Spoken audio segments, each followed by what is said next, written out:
보려고 왔는데. 눈 감지 마라. 어? 눈 떠라 있거라.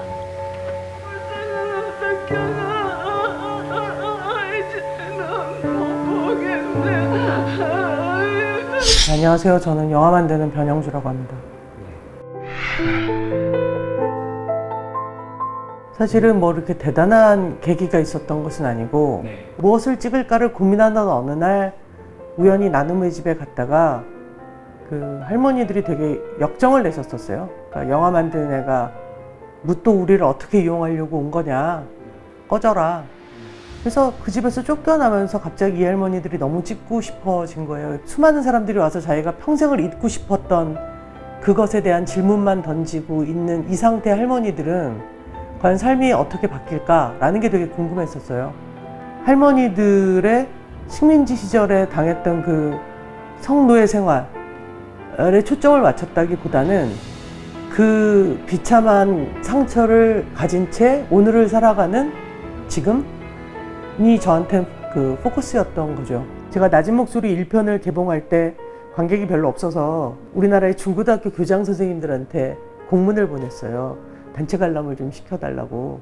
근데 어린 학생들에게 이런 성적인 걸 보여줄 수 없다라는 답변이 99%였어요.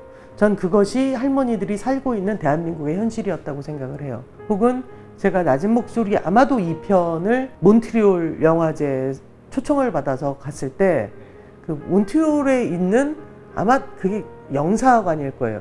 영사관이 몬트리올에 있었던 것 같은데 그 영사 부부님이 그 한국 영화 초청받았다고 와서 보시는데 낮은 목소리를 보고 나오면서 제가 감독인 줄 모르니까 뭐 이런 부끄럽고 창피한 얘기를 외국인들에게 보여주냐며 승질을 내며 나가시는 걸 본 적이 있어요.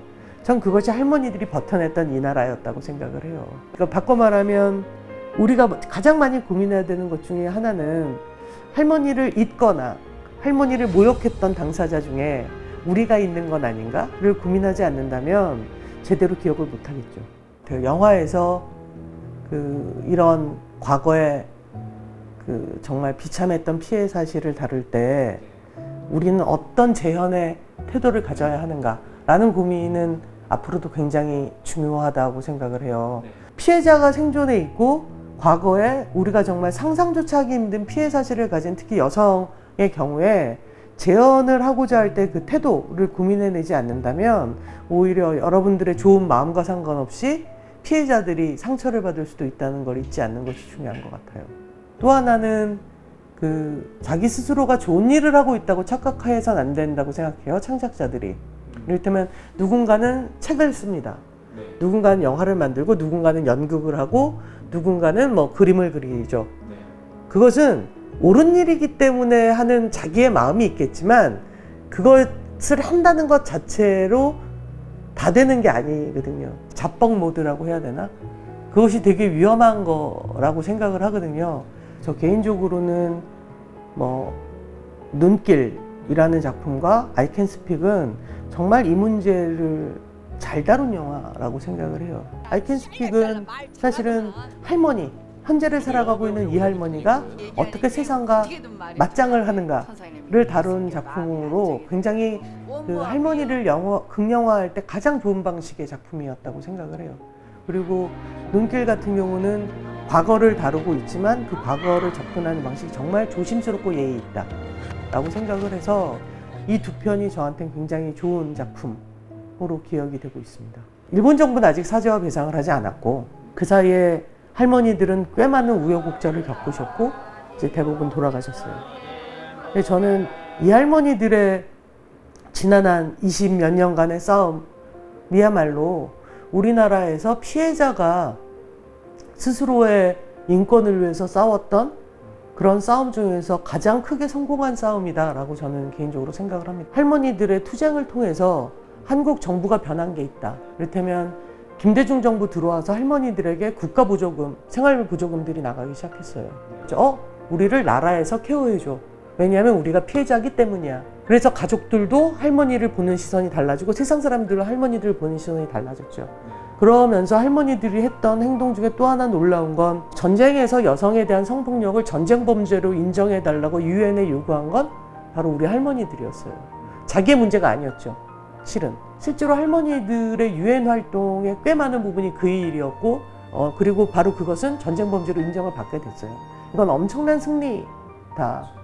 할머니들이 우리에게 준 숙제는 일본 정부로부터 사죄와 배상을 받고 그 다음에 전쟁이 일어나지 않도록 하는 것 뿐만이 아니라 할머니들 같은 피해자, 어떤 그 성폭력 피해자들이 어떻게 피해자로서의 자기 인권을 지킬 수 있는가, 그것을 사람들과 체제가 보장해 주는가 라는 것들도 우리의 숙제이어야만 하고 이라고 생각한다고 생각합니다. 그런 면에서 우리가 잊지 말아야 되는 것은 여전히 성폭력 피해자들의 신고율이 낮은 나라, 임을 잊지 말아야 하는 거죠. 바꿔 말하면 이 문제가 과거에 일본 애들이 그랬대, 와 나쁘다, 와 전쟁은 나쁘다 뿐만이 아니라 그거 더하기 왜 근데 그녀들은 해방이 되고 자취를 감췄나, 왜 해방이 되고 거의 그 50년 가까이 돼서야 자기 자신을 드러냈는가를 반성하지 못한다면 한국 사회는 더 좋아지지 못할 것인 거는 분명하죠. 여러분들보다 훨씬 용감한 사람들이에요. 이분들을 불쌍한, 도와줘야만 하는 이라며 이분들을 폄하하지 말아 주셨으면 좋겠어요. 오늘을 살고 있는 제가 만약에 제 인성 중에 조금이라도 좋은 미덕이 있다면 그건 100% 할머니들과 만났기 때문에 할머니들이 주신 선물이라고 전 믿고 있어요, 지금도.